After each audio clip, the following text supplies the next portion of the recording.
10 में हम डिस्कस करेंगे रिवर्सिबल प्रोसेस और इरिवर्सिबल प्रोसेस, और इसके अलावा जो है सेकेंड लॉ ऑफ थर्मोडायनामिक्स और हीट इंजन को हम यहाँ पे डिस्कस करेंगे। सबसे पहले देख लेते हैं कि रिवर्सिबल प्रोसेस क्या है।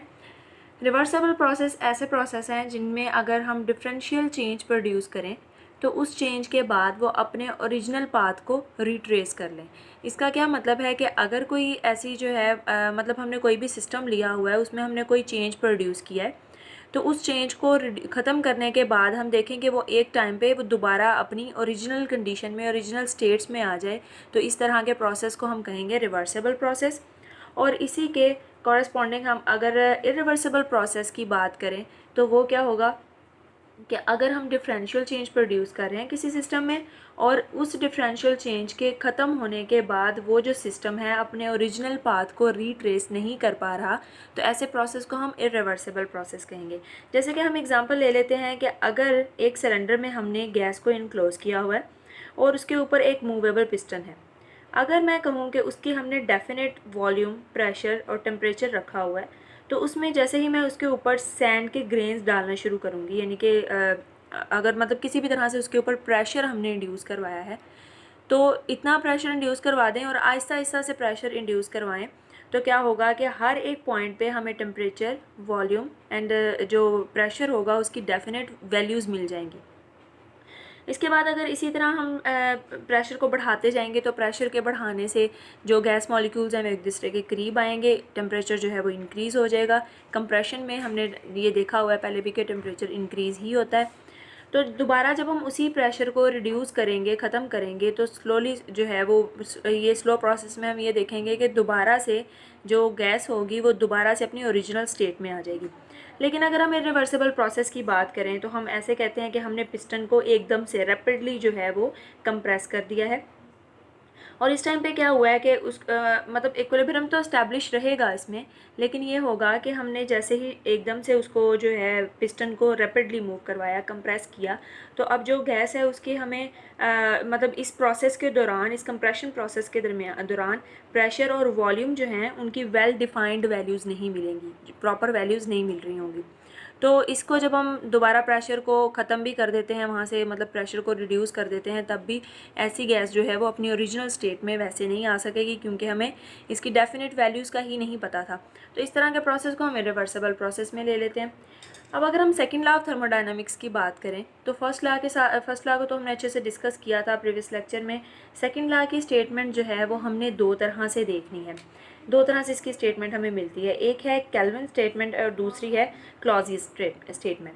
पहले हम केल्विन स्टेटमेंट देखते हैं। तो केल्विन स्टेटमेंट ये है कि अगर हम इसको देखें, कोई भी हमने हीट इंजन कंस्ट्रक्ट करना है तो ये पॉसिबल नहीं है कि हम एक ऐसा हीट इंजन कंस्ट्रक्ट करें जो सारी की सारी एनर्जी जो हाई टेम्परेचर रेजरवायर से ले उसको वर्क डन में कन्वर्ट कर दे और उसके अलावा जो कोई भी चेंज है उसमें प्रोड्यूस ना हो। मतलब ये है, देखें कोई भी हीट इंजन आपने प्रीवियस क्लासेस में पढ़ा हुआ है, तो उसमें आपको पता है कि एक हाई टेम्परेचर रेजरवायर होती है, एक लो टेम्परेचर रेजरवायर होती है, और उसके साथ जो है वो कुछ ना कुछ वर्क डन हो रहा होता है। तो अगर ये जो केल्विन स्टेटमेंट है इसके अकॉर्डिंग हम एक ऐसा हीट इंजन कंस्ट्रक्ट नहीं कर सकते जो सारी की सारी जो जितनी भी हीट जो है वो ले रहा है हाई टेम्परेचर रेजरवायर से, यानी कि जहाँ पे ज़्यादा टेम्परेचर होगा जिस एंड पे, वहाँ से जितनी भी वो हीट लेगा, ये पॉसिबल नहीं है कि वो सारी की सारी हीट वर्क डन में कन्वर्ट कर दे और कोई चेंज प्रोड्यूस ना हो, क्योंकि चेंज प्रोड्यूस होना ज़रूरी है। तो यानी मतलब कोई भी सिस्टम है 100% एफिशिएंट तो नहीं हो सकता कि जितनी हम उसको इनपुट दे रहे हैं वो हमें उतनी ही आउटपुट दे। तो ये भी केल्विन स्टेटमेंट ही है कि it is not possible to construct heat engine with 100% efficiency, यानी कि हम एक ऐसा हीट इंजन कंस्ट्रक्ट कर लें जो 100% एफिशिएंसी दे रहा हो और that is free of thermal pollution, और इसमें किसी तरह की कोई भी थर्मल पोल्यूशन क्रिएट नहीं हो रही, यानी कि वहाँ पे लो टेम्परेचर रेजरवायर मौजूद ही नहीं है, जिसको हम सिंक कहते हैं। सोर्स और सिंक का भी कंसेप्ट आपको पहले से होगा कि सोर्स क्या है। सोर्स है हाई टेम्परेचर रेजरवायर को सोर्स के तौर पे लेते हैं और लो टेम्परेचर रेजरवायर को हम सिंक के तौर पे लेते हैं। तो आप यहाँ पे देखें कि इसकी बेस पे, इसी स्टेटमेंट की बेस पे हम दो तरह के हीट इंजन डिफ़ाइन कर लेते हैं। पहला हीट इंजन जो है वो है रियल हीट इंजन और दूसरा है जो परफेक्ट हीट इंजन है। परफेक्ट जो है वो बेसिकली आइडियल हीट इंजन ही है। तो परफेक्ट हीट इंजन जो होगा उसमें ये होगा कि हाई टेम्परेचर रेजरवायर भी है, लो टेम्परेचर रेजरवायर भी है, और इसके साथ साथ सिस्टम जो है वो वर्क डन भी कर रहा है। यानी देखें, जो हाई टेम्परेचर रेजरवायर से किसी भी हीट इंजन ने लिया है, कोई भी हीट ली है, QH ली है, अब ये QH जो है ये दो काम पर जो है वो करेगी। एक तो होगा कि इसकी थोड़ी मिकदार जो है वो वर्क डन करने में चली जाएगी, और बाकी की जितनी भी मिकदार होगी हीट की वो सारी की सारी लो टेम्परेचर रेजरवायर में एब्जॉर्ब हो जाएगी। तो ये इस तरह का सिस्टम तो हमें डेली रूटीन में मिलता है। यानी कि फ़र्ज़ करें कि हमने जो है 20 जॉल जो है वो एनर्जी दी है, या हम हीट की बात करें तो हमने जो है हीट इसको जो प्रोवाइड की है उसमें से ये तकरीबन जो है वो 10 जॉल, या हम कह सकते हैं अगर हम बहुत ज़्यादा एफिशिएंट ले रहे हैं तो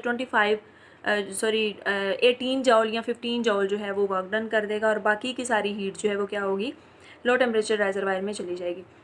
इसी तरह ये तो था रियल हीट इंजन। अब अगर हम परफेक्ट हीट इंजन की बात करें तो ये बेसिकली आइडियल हीट इंजन ही है।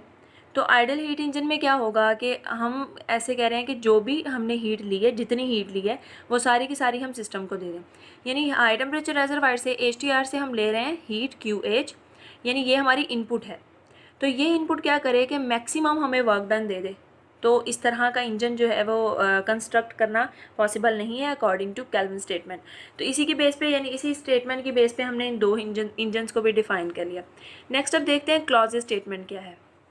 नेक्स्ट है क्लॉजियस स्टेटमेंट। तो क्लॉजियस स्टेटमेंट ये है कि जैसे हमने केल्विन स्टेटमेंट में देखा कि there is no perfect heat engine, इसी तरह इसमें होगा there is no perfect refrigerator. यानी हम एक ऐसा रेफ्रिजरेटर डेवलप नहीं कर सकते जो 100% एफिशिएंट हो, और इसके अलावा जो सारी की सारी हीट लो टेम्परेचर रेजरवायर से लेके हाई टेम्परेचर रेजरवायर की तरफ ले जाए। तो इसका मतलब है कि अगर हम रियल रेफ्रिजरेटर की बात करें तो रियल रेफ्रिजरेटर ऐसा रेफ्रिजरेटर होगा जो लो टेम्परेचर रेजरवायर से हीट लेगा और वर्क डन की मदद से उस हीट को यहाँ पे ट्रांसफ़र कर देगा। लेकिन अगर परफेक्ट रेफ्रिजरेटर हो तो वो क्या करेगा कि लो टेम्परेचर रेजरवायर से हीट लेगा और वो सारी की सारी हाई टेम्परेचर रेजरवायर में जो है वो कन्वर्ट कर देगा विदाउट एनी वर्क डन।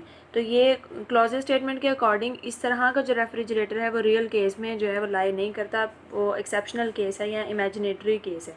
तो सिर्फ और सिर्फ रियल जो रेफ्रिजरेटर है यही हम डेली बेस पे देखते हैं, जो कि लो टेम्परेचर रेजरवायर से हीट लेंगे और इसके अलावा वर्क डन की मदद से उसी को डिस्चार्ज कर देंगे हाई टेम्परेचर रेजरवायर की तरफ। अब नेक्स्ट हम देखते हैं इक्विवेलेंस ऑफ बोथ स्टेटमेंट, यानी कि जो क्लॉजियस स्टेटमेंट है और जो केल्विन स्टेटमेंट है, ये इन दोनों के इक्विवेलेंस को हमने चेक करना है। तो सबसे पहले एक दफ़ा फिर से रिपीट मैं कर देती हूँ कि केल्विन स्टेटमेंट जो है उसके according the real heat engine is possible and perfect heat engine is impossible. और इसी तरह क्लॉजियस स्टेटमेंट क्या है, the real refrigerator is possible but the perfect refrigerator is not possible. तो अगर हम इनके इक्विवेलेंस चेक करें तो हम यहाँ पे पहले लेट कर लेते हैं कि हमारे पास जो केल्विन स्टेटमेंट है वो इनकरेक्ट है। इनकरेक्ट होने का मतलब ये है कि केल्विन ने तो कहा था कि हम 100% एफिशिएंट हीट इंजन नहीं ले सकते हैं, यानी हमारे पास सिर्फ और सिर्फ रियल जो हीट इंजन है वो होगा, परफेक्ट हीट इंजन लाए नहीं करता, लेकिन हम एग्जिस्ट नहीं करता। तो हम यहाँ पे ले लेते हैं कि हमारे पास एक जो है वो परफेक्ट हीट इंजन मौजूद है, यानी उसके एग्जिस्टेंस को हम जो है मान लेते हैं कि कोई ऐसा हीट इंजन है जिसको हमने परफेक्ट हीट इंजन कहा हुआ है। तो अगर हम उस परफेक्ट हीट इंजन को एक रियल रेफ्रिजरेटर के साथ इस तरह से अटैच कर दें तो अब क्या होगा कि हाई टेम्परेचर रेजरवायर से हीट आएगी और जो टोटल वर्क डन होगा, ये जो पहले केल्विन स्टेटमेंट में मैंने ये इतनी डायग्राम बनाई थी जो परफेक्ट हीट इंजन है उसके लिए, यानी सारी की सारी हीट जो है वो वर्क डन में जा रही है, और यही वाला वर्क डन जो है आगे हमने इसके साथ क्योंकि एक परफेक्ट रेफ्रिजरेटर अटैच किया हुआ है, रियल रेफ्रिजरेटर अटैच किया है, तो उसके साथ ये हीट जो है वो इसी का वर्क डन उसके वर्क डन के तौर पे एक्ट करेगा। अब जो हमारे पास था हीट इंजन, उसका जो वर्क डन था वो हमारे पास रेफ्रिजरेटर के वर्क डन के तौर पे आ गया, और यही वर्क डन जो है वो फर्दर क्या होगा, इधर से लो टेम्परेचर रेजरवायर से जाएगी हीट, और ये दोनों जो ये लो टेम्परेचर रेजरवायर वाली हीट जो है वो वर्क डन की मदद से सारी की सारी हीट को HTR यानी कि हाई टेम्परेचर रेजरवायर पे, हॉट टेम्परेचर रेजरवायर पे डिस्चार्ज कर देगा। अब अगर हम कहें कि QH प्राइम जो है वो HTR में, मतलब रियल रेफ्रिजरेटर पे यहाँ पे जो QH होगा उसको हमने QH प्राइम कह दिया और QL को हमने QL प्राइम कह दिया। तो अगर हम यहाँ से देखें कि QH प्राइम जो डिस्चार्ज हो रहा है HTR पे, रेफ्रिजरेटर के HTR पे, वो क्या है, तो वो बेसिकली इक्वल होगा QH prime is equal to, अब आप देखें यहाँ पे दो तरह की हीट जो है वो यहाँ वहाँ तक जा रही हैं, एक तो जा रही है QL प्राइम और दूसरा यहाँ से जा रहा है वर्क डन। दोनों मिलके जो है वो HTR को पहुंच रहे हैं। तो इसका मतलब है टोटल QH प्राइम जो है वो इक्वल हो जाएगा QL प्राइम प्लस W, और यहाँ पे अगर हम QL प्राइम की यहाँ से वैल्यू लें तो वो आ जाएगी QH प्राइम माइनस W। अब नेक्स्ट जो हमने काम करना है, हमने ये कहना है कि ये पूरे का पूरा जो हमने दो जो सिस्टम अटैच किए थे इसको हमने एक सिंगल सिस्टम के तौर पे कंसीडर करना है। अब अगर हमने उन दोनों डिवाइसेस को एक सिंगल डिवाइस के तौर पे लिया है तो इसमें देखें जो हमने HTR है इन दोनों में कॉमन कर दिया। तो HTR कॉमन करने से आप देखें यहाँ से HTR से जो आएगी हीट वो वर्क डन में जाएगी, और यही वाला वर्क डन जो है ये आगे फिर से उनको नेक्स्ट सिस्टम को प्रोवाइड किया जाएगा। और बेसिकली देखा जाए तो ये QH जो है और वो ये QH प्राइम जो है वो एक सिंगल सिस्टम से ही आ रही हैं, सिंगल रेजर्वायर से आ रही हैं। तो हम यहाँ से कह सकते हैं कि यहाँ से हीट आई है और वापस इसी में गई है, तो ये एक सिंगल सिस्टम के तौर पे एक्ट कर रहा है। तो हम इस टाइम पे ये ले सकते हैं, ये केस ले सकते हैं कि इस टाइम पे जो हीट ट्रांसफ़र है, टोटल हीट ट्रांसफ़र, वो हमारे पास आएगी QH प्राइम माइनस QH, यानी टोटल जो QH प्राइम है उसमें से हम ये वाला QH को माइनस कर देंगे तो बाकी हीट जो है वो हमें आउटपुट के तौर पे मिलेगी। अब जाहिर है जब यहाँ पे इतनी क्वांटिटी जा रही थी तो उसमें से इतनी क्वांटिटी हमें यहाँ पे भी मिली है, तो इस क्वांटिटी को जब यहाँ से सब्ट्रैक्ट करेंगे, माइनस करेंगे, फिर ही HTR पर आने वाली हीट जो है वो बाकी की हीट हमें मिलेगी। तो नेट हीट ट्रांसफ़र जो है वो QH प्राइम माइनस QH हो जाएगा। यहाँ पे QH जो है वो W के ही इक्वल है। बेसिकली देखें यहाँ से QH जो है वो W के इक्वल था ना, सारी की सारी हीट इधर को वर्क डन के तौर पे जा रही थी, इसलिए हम यहाँ पे W प्लेस करेंगे तो नेट हीट ट्रांसफ़र हो जाएगी QH prime minus W is equal. अब इसको हम अगर इक्वेशन नंबर 2 कह दें तो जो हमने पहले इक्वेशन बनाई थी उसको हमने इक्वेशन नंबर 1 कह दिया, यानी कि जो हमने कहा था ना कि जो HTR पे रिलीज़ होने वाली हीट है जब हमने दोनों सिस्टम्स को अलग-अलग कंसीडर किया था, वो इक्वेशन थी QL prime is equal to QH prime minus W। अब अगर वो वाली इक्वेशन लें और यही वाली इक्वेशन जो है इसको इक्वेशन नंबर 2 का नाम दे दिया, इसको लें, दोनों को कंपेयर करने से आप देखें दोनों की ये वाली साइड तो इक्वल है, इसका मतलब है कि नेट हीट ट्रांसफ़र जो है वो इक्वल आ जाएगी QL प्राइम के। अब अगर यहाँ से QL प्राइम के ये इक्वल आई है तो यहाँ से ये क्लियर हो रहा है कि सारी की सारी जो हीट ट्रांसफ़र हो रही है HTR पे वो बेसिकली QL प्राइम के ही इक्वल है, यानी QL प्राइम तो यहाँ से हीट दे रहे थे वो वाली हीट थी, और वहाँ पे भी इसका मतलब है उतनी ही हीट मिल रही है। तो ये कोई ऐसा सिस्टम आ गया है जिसमें जितनी हम लो टेम्परेचर रेजरवायर से हीट दे रहे थे वो सारी की सारी हाई टेम्परेचर रेजरवायर की तरफ पहुँच रही थी। तो इस तरह के सिस्टम को हम परफेक्ट रेफ्रिजरेटर कहते हैं, जो हम पहले भी डिस्कस कर चुके हैं। तो यहाँ से ये क्लियर हुआ कि ये जो है क्लॉजियस स्टेटमेंट जो है वो भी मतलब इसका भी कॉन्ट्रावर्स स्टेटमेंट आ रही थी कि यहाँ पे क्या है कि कंट्रोवर्सी यहाँ पे क्या आ रही है कि अब देखें कि यहाँ पे हमने पहले लेट क्या किया था कि केल्विन स्टेटमेंट जो है उसको हमने इनकरेक्ट कह दिया, और हमने कहा कि ये परफेक्ट जो हीट इंजन है वो कहीं पे एग्जिस्ट करता है। तो अगर हमने उसकी एग्जिस्टेंस को देखा तो हमने देखा कि लास्ट पे हमने एक परफेक्ट रेफ्रिजरेटर भी ले लिया। तो इसका मतलब है कि अगर हमने वो स्टेटमेंट जो है वो इनकरेक्ट ली थी तो ये भी एक इनकरेक्ट स्टेटमेंट ही आ रही है। तो हम कह सकते हैं कि दोनों स्टेटमेंट्स जो हैं अगर एक को इनकरेक्ट लेने से दूसरी इनकरेक्ट आई है तो जो पहले वाली है अगर वो बिल्कुल ठीक थी यानी केल्विन स्टेटमेंट, तो क्लॉजियस स्टेटमेंट भी बिल्कुल ठीक थी। तो यहाँ से ये पता चलता है, एक तो इन दोनों की इक्विवेलेंस का पता चलता है और दूसरा ये भी पता चलता है कि ये जो हैं दोनों स्टेटमेंट्स ये करेक्ट हैं बिल्कुल, क्योंकि जब हमने इनमें कंट्रोवर्सी देखी तो वो एक में कंट्रोवर्सी आने की वजह से दूसरे में भी कंट्रोवर्सी आ रही थी।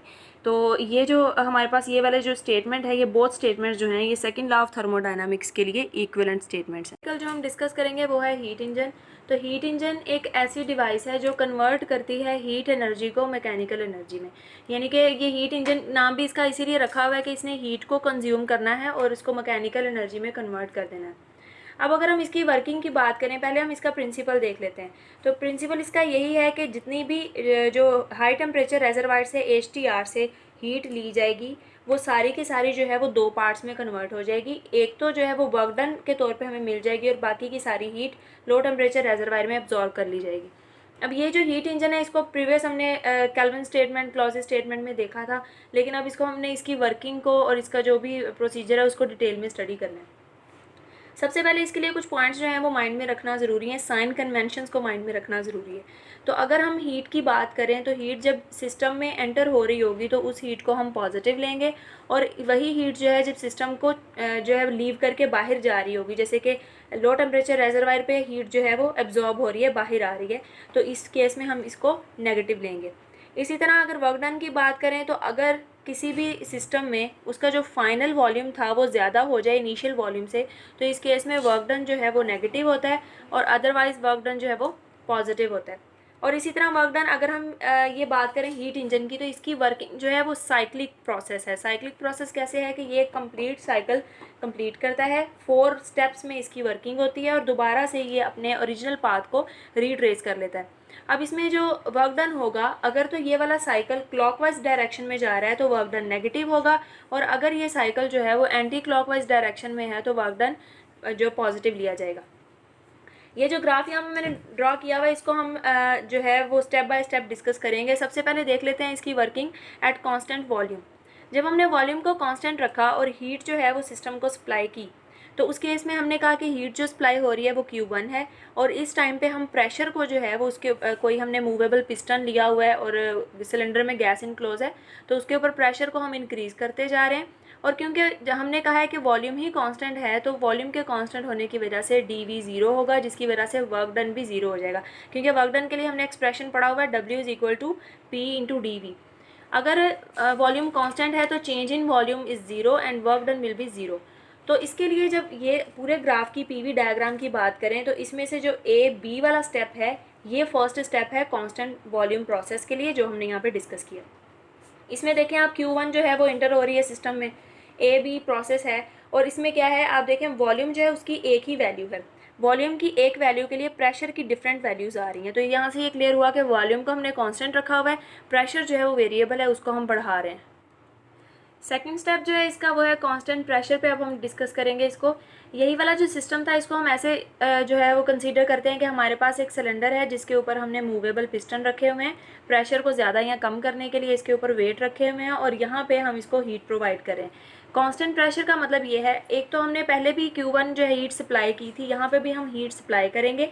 Q2 हीट जो है वो जब हमने इस सिलेंडर को या इस सिस्टम को सप्लाई की है, तो उसके बाद क्या होगा, ये गैस जो है वो एक्सपैंड होना शुरू हो जाएगी। और हम इसके ऊपर वेट भी चेंज नहीं कर रहे, क्योंकि हमने कहा था कि हमने प्रेशर को कांस्टेंट रखना है। तो प्रेशर जितना पहले था उतना ही प्रेशर बाद में है, लेकिन यही गैस जो है एक्सपैंड हो चुकी है ड्यू टू दिस हीट। अब यहाँ पे क्या होगा, क्योंकि यहाँ पे इनिशियल वॉल्यूम इसका कम था और फाइनल वॉल्यूम इसका ज़्यादा हो गया है, तो final volume is greater than initial volume, इसीलिए हम कहेंगे कि जो इसमें होने वाला वर्क डन है वो नेगेटिव होगा। इसको अगर हम PV डायग्राम पे देखें तो जो हमने पहले 4 स्टेप्स वाली डायग्राम बनाई थी उसमें A और B वाला स्टेप जो था वो तो पहले वाला कांस्टेंट वॉल्यूम वाला स्टेप था। अब लेकिन जो सेकंड है B से C तक का जो स्टेप होगा, ये वाला हमारे पास कांस्टेंट प्रेशर प्रोसेस के लिए होगा, जिसमें Q2 हीट हम सप्लाई कर रहे हैं, और आप देखें कि प्रेशर की एक ही वैल्यू है, लेकिन वॉल्यूम जो है वो इसमें सारे पे डिफरेंट वैल्यूज़ दे रहा है। यानी वॉल्यूम की यहाँ पे कुछ और होगी, यहाँ पे कुछ और होगी, वॉल्यूम डिफरेंट वैल्यूज़ दे रहा है, लेकिन प्रेशर इस केस में कांस्टेंट है। तो इसको हम कहेंगे कांस्टेंट प्रेशर प्रोसेस। थर्ड जो है वो है कांस्टेंट वॉल्यूम प्रोसेस। अब हमने इसमें क्या करना है कि अब ये वाला ऐसा प्रोसेस होगा, आप कहेंगे पहले भी तो कांस्टेंट वॉल्यूम वाला डिस्कस किया है, लेकिन इसमें और पहले वाले फर्स्ट प्रोसेस में ये फ़र्क है कि वहाँ पे हमने Q1 हीट सप्लाई की थी, लेकिन यहाँ पे हम Q3 हीट जो है उसको डिस्चार्ज कर रहे हैं। यहाँ से हीट जो है हम जब उसको सिस्टम से डिस्चार्ज करेंगे तो जाहिर से बात है कि जब हमने डिस्चार्ज की है तो उसने क्या होना है, उसका वॉल्यूम डिक्रीज़ जो है वो इंक्रीज़ होना शुरू हो जाना है। और अब हमने क्या करना है, उसके ऊपर प्रेशर जो है उसको डिक्रीज़ करना शुरू कर देना है। प्रेशर को आहिस्ता आहिस्ता हम डिक्रीज़ करेंगे, Q3 हीट जो है वो डिस्चार्ज हो रही है। इस तरह से ओवरऑल दोनों प्रेशर एंड हीट जो है वो एक दूसरे को मेंटेन करके वॉल्यूम को कांस्टेंट रखेंगे। अगर वॉल्यूम कांस्टेंट रहता है तो हम चेंज इन वॉल्यूम ज़ीरो होने की वजह से वर्क डन ज़ीरो हो जाएगा। अब देखें PV डायग्राम पे इस प्रोसेस को हम देखें तो C और D वाली जो लाइन है वो इस प्रोसेस को शो कर रही है, जिसमें आप देखें Q3 जो है इस टाइम बाहर की तरफ उसकी मैंने डायरेक्शन बनाई है। इसका मतलब ये है कि Q3 जो है वो इस सिस्टम में से रिलीज़ हो रहा है या डिस्चार्ज हो रहा है। इसमें भी वॉल्यूम की तो एक ही वैल्यू है, लेकिन प्रेशर जो है वो डिफरेंट आ रहे हैं। वॉल्यूम आप देखें कि वॉल्यूम की एक वैल्यू होगी, लेकिन इस टाइम पे प्रेशर जो वाई एक्सिस पे इसकी डिफरेंट वैल्यूज़ हैं, प्रेशर की डिफरेंट वैल्यूज़ हैं। तो कांस्टेंट वॉल्यूम प्रोसेस पे हमें CD वाला जो साइकिल है, लाइन है, ये वाली मिल जाती है।